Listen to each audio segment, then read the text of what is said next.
হরে কৃষ্ণ, রাধে রাধে।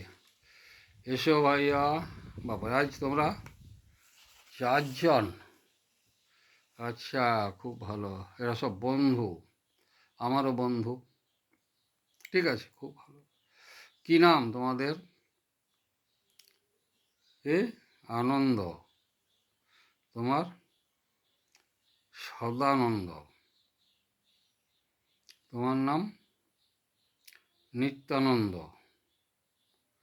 আর তুমি? প্রেমানন্দ। বা সবাই আনন্দ। দেখো দেখি, আজ আনন্দের হাট বসে গেছে গো।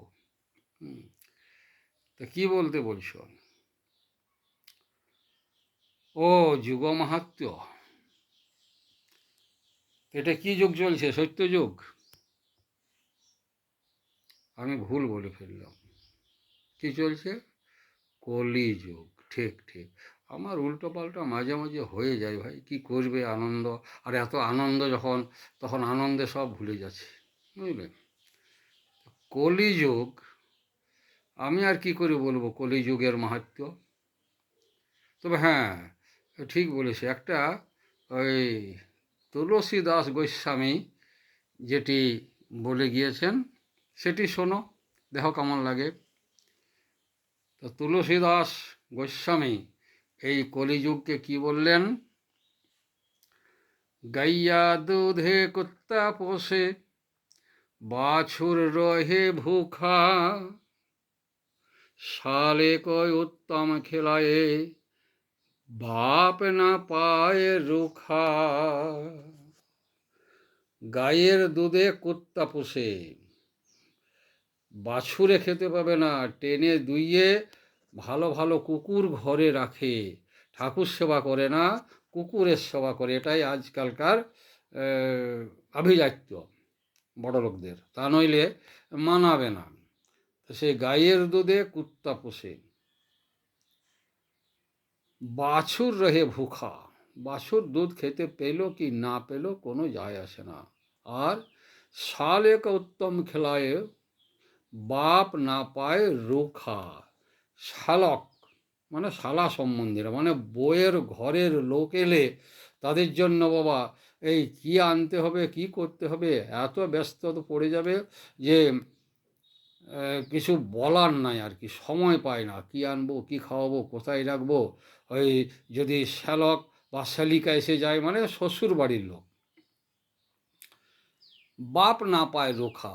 বুড়ো বাপ মা ওই সুখা রুটি পেলো, 1 কাপ চা পেলো কি না পেলো কোনো ভ্রুক্ষেপ থাকে না। কারণ শ্বশুর বাড়ির লোকদেরকে নিয়েই এখন এই কলির এই যারা কলির জীব আর কি, কলির ওই রকম জীব, মানে পুরুষেরা, তারা কিন্তু ওই ভয়ে একবারে ভীত হয়ে ওই শ্বশুর বাড়ির লোকের জন্য এত ব্যস্ত থাকবে যে কিছু বলার নাই। এইটা বলছে কি, ঘর কি বহুরি পিত না পাওয়ে, চির চড়াবে দাসী, ধন্য কলি যুগ তেরি তামাশা, দুঃখ লাগে আর হাসি। বলে নিজের বিবাহিত বউ ঘরকে বহুরে পিত না পাইয়ে, কাপড় পেলো বা না পেলো, কিছু প্রাপ্তি হলো বা না হলো, তার কি সুখ সুবিধা সে দেখলো না পেলো, চির চড়াওয়ে দাসী। দেখবে ওই বাইরের যদি কেউ থাকে তার উপরে এত দরদ থাকে যে ঘরের স্ত্রীর উপরেই দরদ থাকে না। তাই বলছে ধন্য কলি যুগ তৃতাম আশা, দুঃখ লাগে আর হাসি। তো এইটাই তো কলিযুগ, বুঝলে। আরও শোনো, আরও শোনো, তুলসীদাস গোস্বামী আরও কি বলেছেন, সাচ্চা কহে মারে লাঠা, ঝুঠা জগৎ ভুলাই, সত্য বললে মার খাবে, আর মিথ্যায় জগৎ ভুলে আছে। গোরস গলি মে ফিরে, শরাব বৈঠলে বিকায়ে। দুধ গলি গলি ফিরবে, দুধ নেবে গো, দুধ নেবে গো, দুধের খরিদ্দার নাই। আর শরাব বৈঠাল বিকাই, সুরা এক জায়গায় বসে বসে বিক্রি হয়, বুঝলে। আর কি, চোরকে ছোড়ে, সাধুকে পাকড়ে, পথিককে লাগায় ফাঁসি, চোরকে ছোড়ে সাধুকে বাঁধে। পথিককে লাগায় ফাঁসি, ধন্য কেলি যোগ তরি তামাশা, দুঃখ লাগে আর হাসি।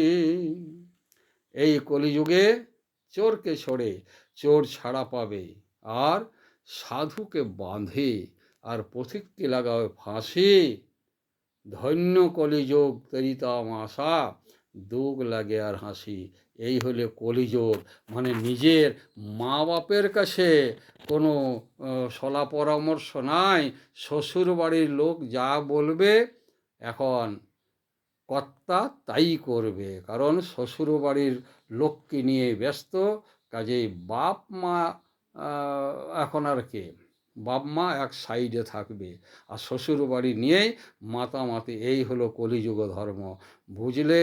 আনন্দ, সদানন্দ, প্রেমানন্দ, খুব বুঝলে তো? এই হলো কলিযুগ। মনে রাখবে, এটা তুলসী দাসের কথা।